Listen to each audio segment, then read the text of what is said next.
A while back ago, I asked you guys, what type of videos do you want to see me do? Many have asked what some of my favorite apps are. Actually, a few weeks ago, I did a video on LBE Privacy Guard, but was actually for rooted phones.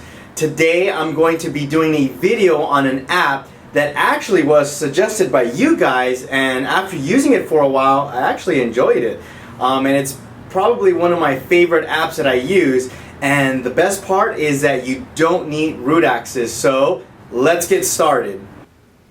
AirDroid is a must-have app for your Android phone. It lets you wirelessly manage your Android device using your favorite browser. Using AirDroid is very easy. The first thing you need to do is go to your web browser and type in web.airdroid.com.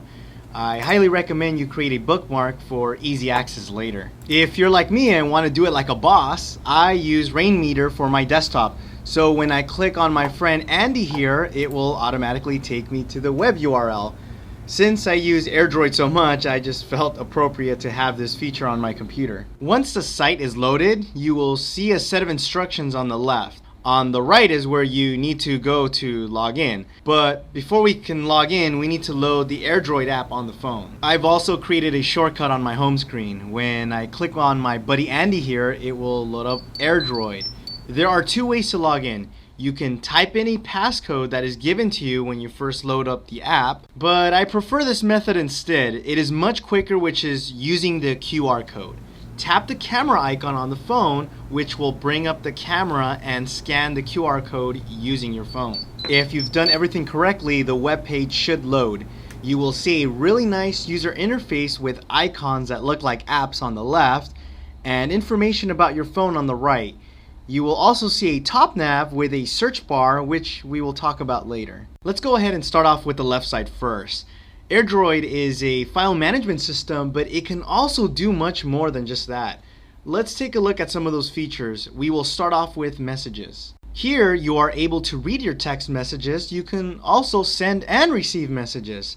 This can be very convenient when you're working and don't want to pick up your phone to read a message. When you receive a text, you will see a notification on the lower right corner letting you quickly access that message and respond in an instant message type format. Let's go ahead and move on to apps. You can call this an app manager, which allows you to quickly delete multiple apps at once. You can also download apps to your computer and then back them up. It automatically creates an APK file for you, which in theory you can share with your friends and family. You can also install apps if you have an APK file. So say you did a backup of a bunch of apps and wanted to restore them on a different phone, you can easily do that here. The Apps Manager has two tabs on the top labeled User and System. User apps are the ones that were downloaded by you, the user, and system apps are the ones that were installed from the factory or part of the system. You are not able to delete any apps from the system unless, of course, you are rooted. Let's go ahead and move on to files now. Here's your file manager, which allows you to access the SD card, or in my case, the SD card partition on my phone. This interface is familiar to those who use a PC or Mac. Here I can download entire folders or pick and choose files that I want to download. The same goes for uploading. I can choose multiple files to upload or a whole entire folder, which is quite nice. You can also do other things like create new folders, rename folders, cut, copy, paste a file or folder, and of course delete. I did find the search function disappointing. It only lets you search inside the folder or directory that you are in, but it won't search for any of the subfolders inside of that directory. Photos lets you see all of the images that are inside your phone, and it categorizes them based on the folder that they are located in. You can also easily download and upload multiple pictures and of course delete them too. Like the file manager, I really wasn't too impressed with the search feature here. It doesn't allow me to search for an image across all groups. I would have to first specify a group, then it searches only in that section. Music is really a neat part of AirDroid, as it allows you to listen to your music that is on your phone onto your computer. But aside from that, you can also download and upload music to your phone with ease. Let's say you're at a friend's house and want the latest song by Drake. No problem, just easily upload the song to your phone without having to pull that USB cord out. In the future, it would be nice to see integration with Google Music. Since all my music is cloud-based, I really don't keep any music stored on my phone, so I never really use this part of AirDroid. The next part is ringtones, and I must say that this is very convenient. If you have ever assigned a custom ringtone to your phone or notification or even an alarm, you will know that it takes time going through the menu and settings just to do it. Here you will see 3 tabs on top: phone, notification, and alarm. You can easily change the default ringtone on your phone by selecting the name and clicking on set. The same goes for the notification and alarm settings.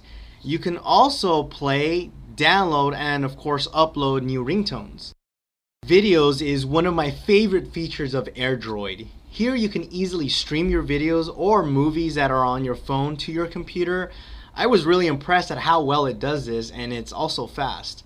Similar to other areas of this app, you can download and upload videos too. I'm not going to go over call logs. It basically shows all of the incoming, outgoing, and missed calls that are on my phone. Contacts is very useful as you're able to add, modify your contact list. Sometimes adding new information about someone on your phone can be cumbersome. Doing it here is much faster and a lot easier. Frequent contacts just shows you who contacted you the most. When you click on a person's name, you can quickly chat with them. It also shows their contact info and call log history. Screenshot allows you to capture screenshots of your device but requires root access. I'm not sure why this is even here. Most phones you can easily hold down the power button and down volume key to take a picture. Also, the fact that it requires root access to do it is something I don't see many people using. Recommends is just a list of apps that you might like, and feedback takes you to a forum where you can read or post a question or problem that you might have. As you can see so far, AirDroid has really powerful tools, but we're not done yet. On the right side, you will see information on how much storage you have and are using from internal and SD card. When you click on details, it gives you a quick snapshot of what is taking space on your phone. This can be very useful to help you figure out ways to better manage your storage and see what takes up the most space. On the bottom, you will see a URL bar that allows you to type a web address and have it open it on your device. Like the screenshot feature, I'm not sure why this is here, and I really can't see it being too useful. Now on the bottom of that, you will see a clipboard. This is actually very nice and useful. Here you can write messages or reminders that you might want. When you save it, the message will automatically appear next time you load the app. Let's talk about the top search bar. Here you can search for apps on the Google Play Store and also on Quixie. When you run a search, it just opens up a new window with your search query. To the right of that, we have an icon that looks like 4 large dots. These are your desktops. Similar to how Mac allows you to have several desktops, you can sort of do the same thing here. Each desktop can have a different feel. One has a weather widget on the right hand side, while another one has a calendar. What's nice is that you can actually move these widgets around and create your own ultimate desktop. It would be nice if the calendar widget showed you your Google Calendar and you were able to add and delete events from here. Hopefully they are working on something like that soon, as I can see that being very useful. The next icon to that is sort of like a shortcut to a new message. So rather than clicking on messages, then new messages, this just goes right into new message. The icon next to that is called speed install. Here you can quickly add apps that you want to install. The same goes for the next icon, which is speed upload, which really just eliminates one step to be able to upload files. And the last icon is show desktop. This is to hide everything and just show the desktop. When you click on the icon, all of your apps that you were viewing hide or minimize below, similar to what happens in a Windows or Mac environment. You can now click on what section you want to view and it will resume or maximize back to its previous location. What's useful about AirDroid is the ability to have multiple windows open like you would on a computer. So in theory, you could be listening to music while downloading pictures from your phone to your computer and changing your ringtones at the same time. This is very impressive, and therefore I highly recommend downloading this app. As you can see, AirDroid is a very powerful app, and the fact that it's free, which I can't believe, is a must-have. Like many apps, there's always room for improvement, and overall it gets the job done. Whether you want to download pictures from a trip that you went to, or if you would just quickly want to upload music, or if you just want to manage your files, AirDroid does it very well. Again guys, thank you for watching. You guys decide what videos you want to see me do. Send me a Twitter message, go on to Google Plus and chat with me. Again, I appreciate you guys following me, and I will see you in my next video. Thank you once again.